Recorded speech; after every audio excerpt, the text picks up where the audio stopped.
The privileged boys at Auckland's Dilworth school has been sentenced to 6.5 years in jail. 73-year-old Ross Browne's offending at the boarding school spanned more than 15 years. Laura James was at the High Court in Auckland. This chaplain and teacher was someone many Dilworth students trusted and looked up to. Dilworth is a place where if you need it, you can get a hug or something. It's a place which is that comfortable. But hugs were just the start for Ross Browne, and this man, whose identity is protected, knows that all too well. I've had to work so hard to prove to myself that I'm okay, but I was always tortured by the thought that I might not be. And my relationships have been affected by this. I think my marriage suffered and it's ended.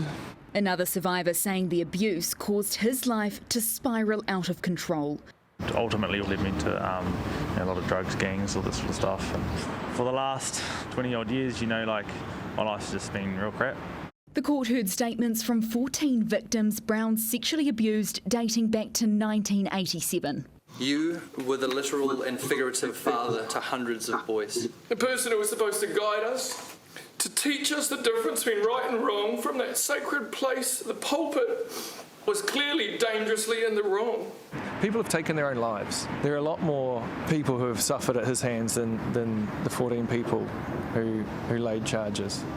The judge sentenced Browne to more than 6 years in prison, and he had a message for the survivors. No sentence of imprisonment can adequately reflect the harm each of you has suffered and continues to suffer. But your courage has brought to the attention of the community and those now responsible for the governance at Dilworth School the scale of an horrific secret buried for so long.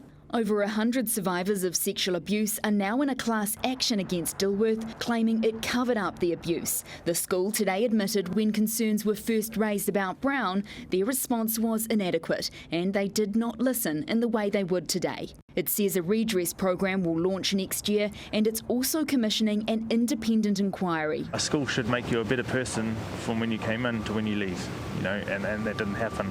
Browne was arrested as part of a police investigation that's seen a total of 11 men charged with sex crimes linked to the school. 5 are still before the court. Laura James, One News.